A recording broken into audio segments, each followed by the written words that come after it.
Vadodara city cyber crime સેલે digital અરેસ્ટના એક કિસ્સાને ડિટેક્ટ કરી આરોપીને અટક કરી ગુનામાં સંડોવાયેલ તમામ 32 લાખના જે મુદ્દામાલ છે આને જપ્ત કરી છે.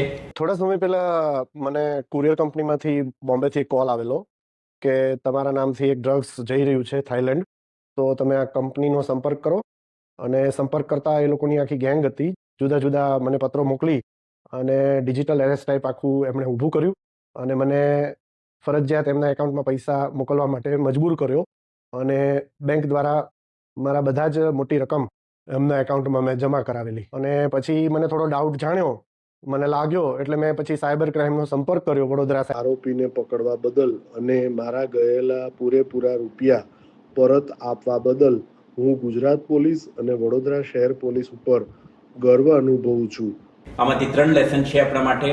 એક, CBI, crime branch, enforcement directorate, narcotics control bureau વગેરે નામે કોઈ આવીને કોઈના પાસે પૈસા માંગે તો આના સાચું માનવાની કોઈ કારણ નથી.